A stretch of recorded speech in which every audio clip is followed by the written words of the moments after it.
What's up, guys? In this video I'm going to be breaking down the best personal training certifications. We're going to be breaking down maybe the top 5, talking about all the little things that go into making a decision about what is the ideal certification for you, if that's something you're trying to do, so that you choose the right one that works for your needs, what is feasible, everything, etc. So hopefully you find value in that.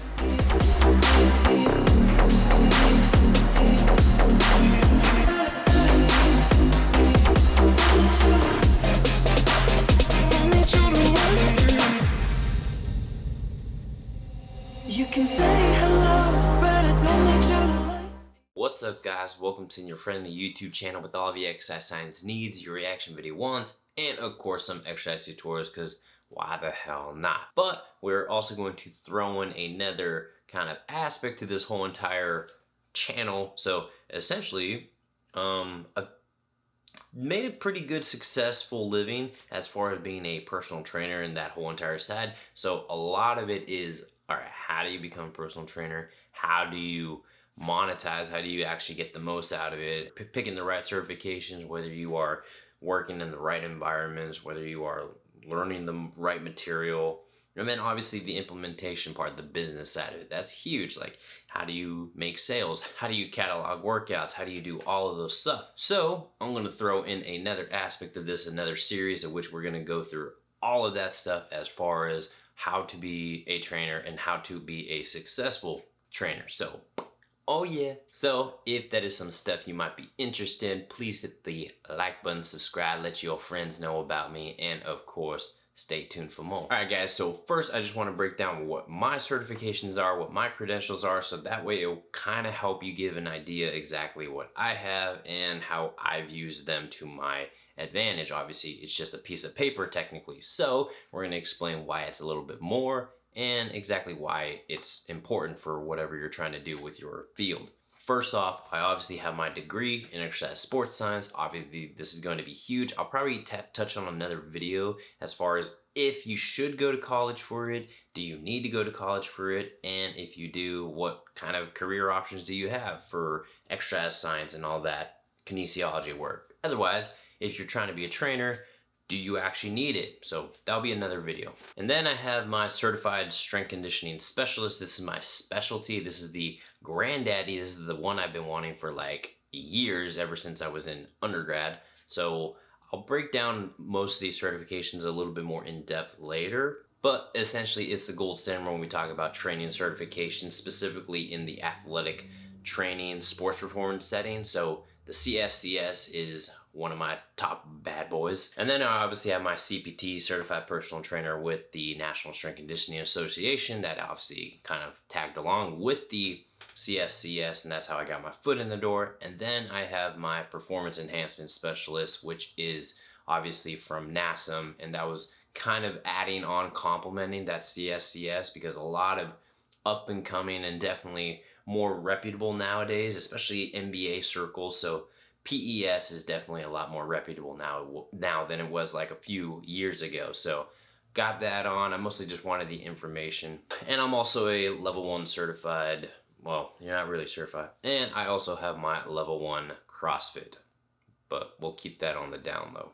Okay, so technically 2 of the things were specialty. I'm just gonna focus on CPTs for this video. So Certified Personal Trainer, because these are technically the bare minimum certifications you need if you wanna work in a gym, if you wanna be an actual personal trainer at a private facility or independent. This is how you save your ass from any sort of liability and all the other stuff. So you need this at a minimum. So we're gonna go through that first before getting all the other specialty at a later time. Okay, first, if you're gonna be picking what certification works best for you, you need to understand what the top certifications are, what they offer. Maybe they have different focuses, maybe they have different pricing, maybe they have different study material, maybe whatever it is, or the requirements for continuing education, like what it takes to actually keep them, and then like possibly how the tests are done. So you need to look at all those things and kind of decide for yourself which one is best. Now, I'm not going to say which one is best, but I will go over the top 5 and we'll kind of break them down why they are in the top 5. Okay, first one we can touch on is the NASM, this is the National Academy of Sports Medicine. This is obviously perhaps one of the most well-known ones. This is easily the most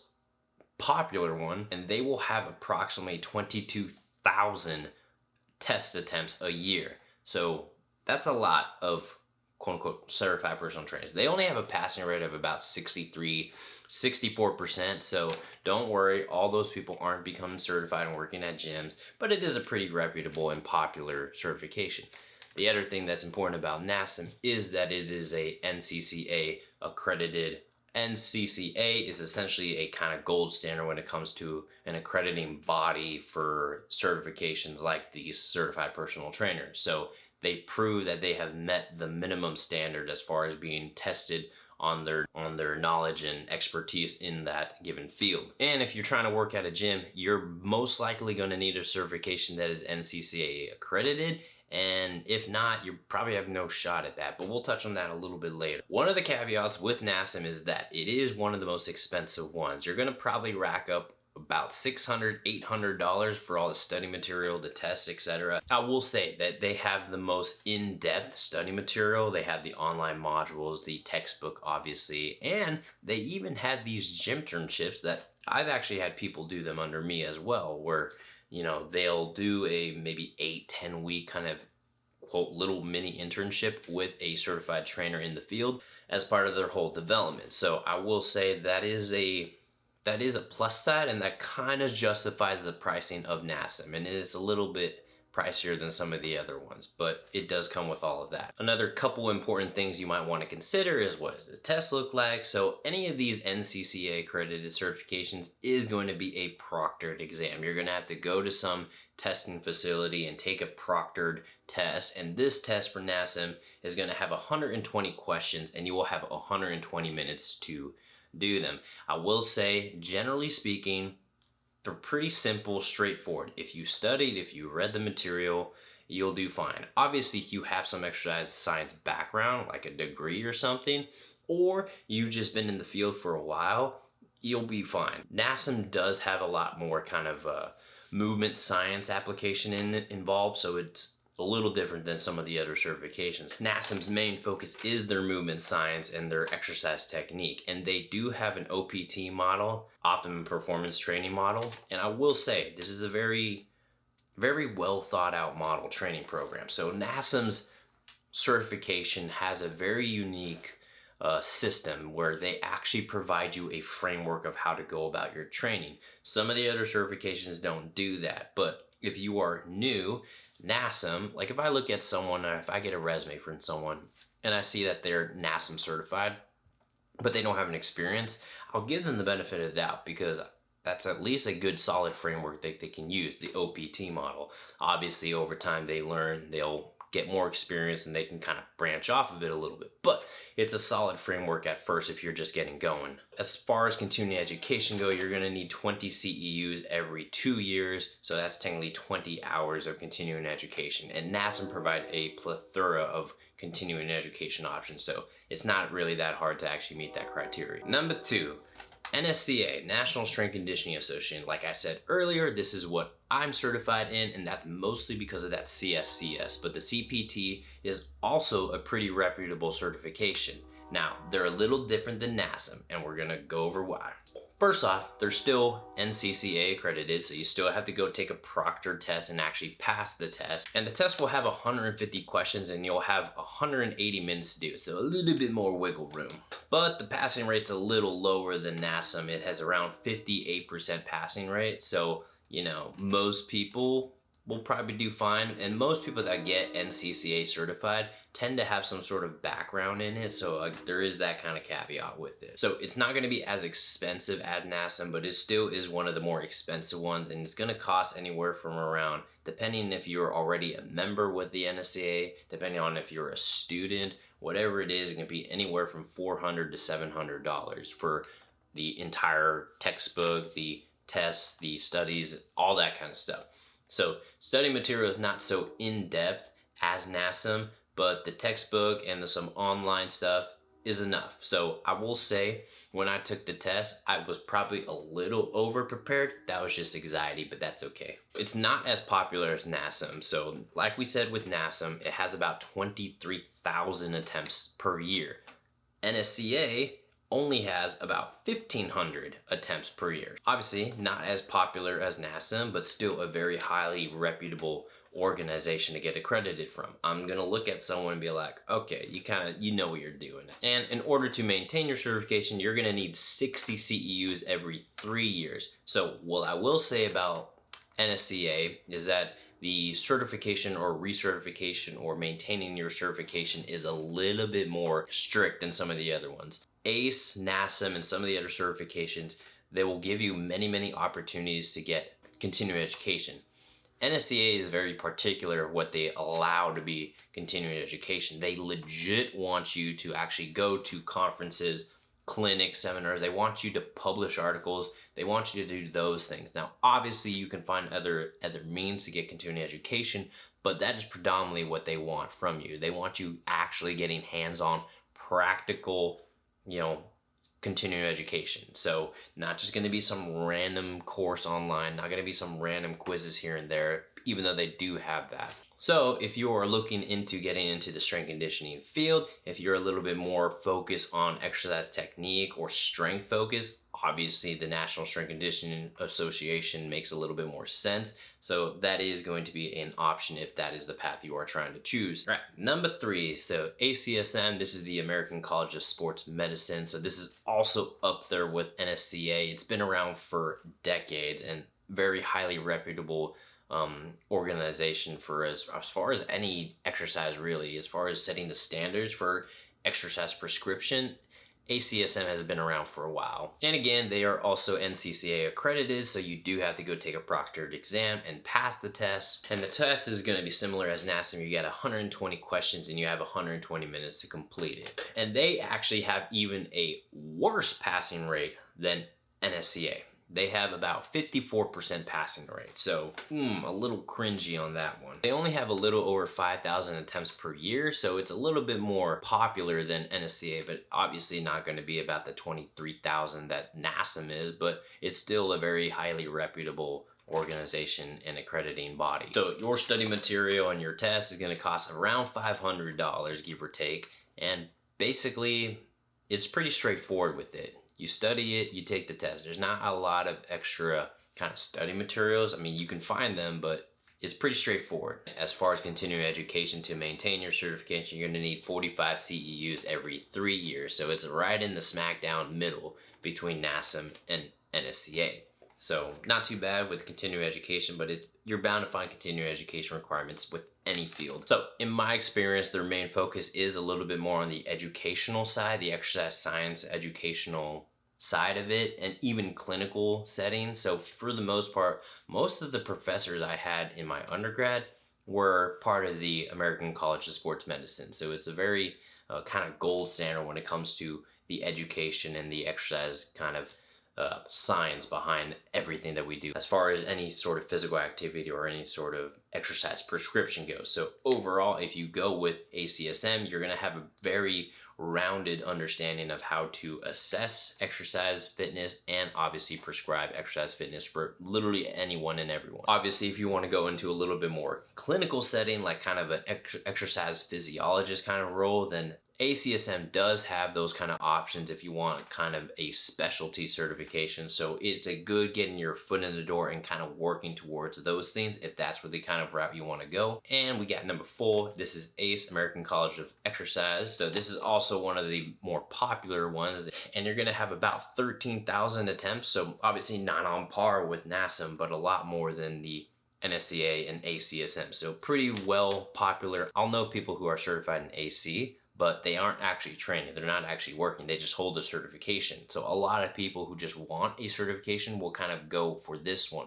And I'll explain their focuses later, but for the most part, it's pretty damn popular. Like I'm gonna get a lot of resumes, and most of them are gonna have ACE on it, and that's totally fine. That's totally okay. It's a good getting your foot in the door, but we're gonna kind of break down the differences between that and the rest of the certifications that we went over. Okay, first off, it is still NCCA accredited, so you're still going to have to go take a proctored exam and pass it. Now, the test only has 150 questions and you'll have 180 minutes to do it and obviously pass it. And the passing rate's a little higher. It's on the 65% range. So yeah, you know, that's a little bit higher. I did believe that it was a lot higher years ago, like maybe like 6 or 10 years ago, it was a lot higher, and it apparently has dropped down because I want to say it was up in the 80% passing rate, which is kind of scary to think about with your everyday person just kind of walking in taking this test. Like, yeah, I would kind of want that test, that passing rate to be a little bit kind of no more than 75. Otherwise, that gets me a little scared. So this is also going to be a little bit on the higher price range, not as much as like NASM, of course, but it's going to be costing you around $600. But ACE, they're going to provide a lot of opportunities for sales and stuff, like 50% off, 25% off. So you're bound to find some deals here and there all the freaking time. So they're always trying to roll those out. And of course, in order to maintain your certification, you have to get 20 CEUs every 2 years. So pretty standard. That's actually pretty low if I want to think about that. So yeah, more than doable, more than doable. And ACE, I know that they have that certification where they provide literally any and everything that's continuing education. So it is going to be easy to get that continuing education. So when it comes to ACE and the kind of focus, they're a little bit more on the kind of behavioral side. So they do have a lot of specialty certifications. So if you want to branch off at some places, but I'll explain specialty certifications at a later video because there's so many of them. And honestly, some of them are pretty damn useless. So, but we'll go over that at a later point. But their main focus as far as certification goes is going to be a little bit more on the behavioral side, the kind of coaching side of it, which is obviously going to be huge in whatever sort of certification you choose. Behavioral coaching is by far will kind of be a make it or break it thing when it comes to personal training. So you can know the stuff, you can know how to implement the stuff, you know about exercises, the body, all of that stuff. But if you don't know how to get someone to buy in or commit to something, or obviously get someone on your side, that kind of thing, like, yeah, it's going to be a little rough. And then obviously goal setting. So this is the kind of whole holistic side of it. This is the coaching side of it. Great certification if it comes down to coaching and behavioral kind of setting up goals and those kind of things. Now, as far as exercise science goes, pretty standard, pretty basic, like nothing really spectacular about it. Literally the bare minimum stuff you need in order to actually, you know, get your foot in the door and actually work on, you know, everything you're supposed to work on. So I'm not knocking it off because of that. I'm just saying it's a very popular one because of that reason. It's a very easy test and a very easy kind of certification to have. So get your foot in the door with that if you want, whatever kind of direction you are looking for. So if you are going into a general setting, gym-wise, yeah, this is going to be a decent certification to have. If you are independently coaching, yeah, I would just get this one. You'll be covered insurance liability wise. You'll actually have a reputable certification behind your name. Like, this is probably not a bad idea. All right, and then we're gonna touch on one more. This is going to be number 5. So this is going to be ISSA. This is the International Sports Science Association. So this is going to be a little different than some of the other ones. I put this on there because it is a pretty well-known and popular certification.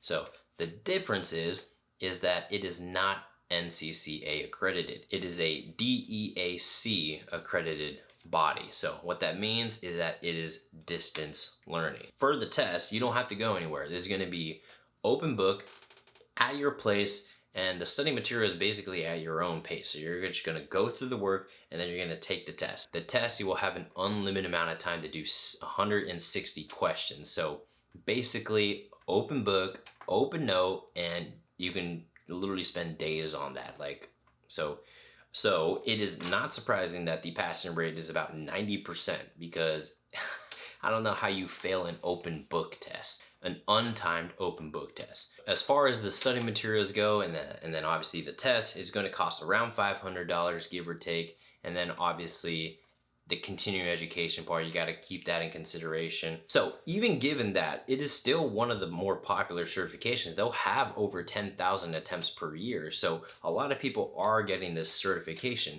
Now, I don't know too many people that have this certification, or at least in my circle. At some other gyms, your privately owned gyms, yeah, you're gonna find these people with certification. So when it comes to the focus of the certification, it's gonna be a little bit more on program design. So they still have obviously all the fundamental and basic stuff as far as exercise science goes and technique and those kind of things, but the main thing that will separate them is the actual program design, and that's going to be huge. I know that some of the other certifications keep it really simple when it comes to program design, like ACE, for example, but that's not necessarily a bad thing because advanced programming will take time. That's mostly an experience thing. Obviously, more knowledge gives you more tools to have in the tool bag, so there's that. So program design, if that's kind of your main focus and you kind of want to work with, I want to say kind of in the bodybuilding, strongman, the kind of powerlifting area, then yeah, it's going to be a pretty good certification for you. Okay, so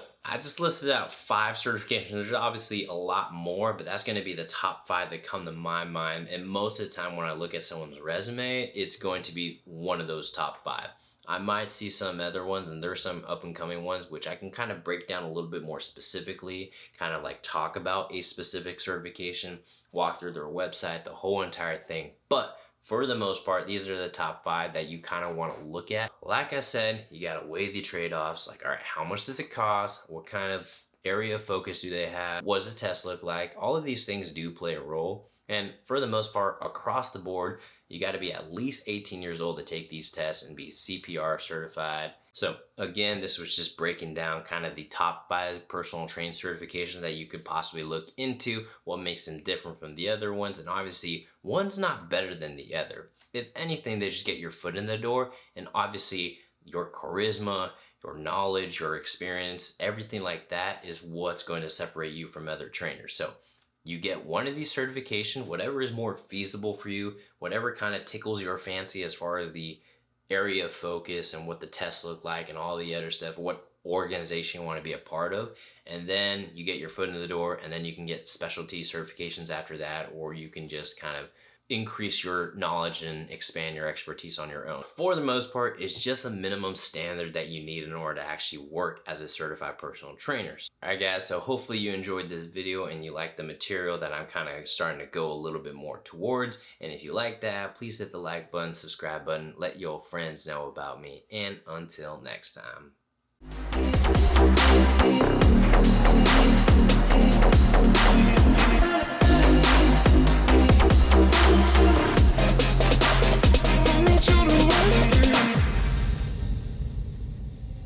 You can say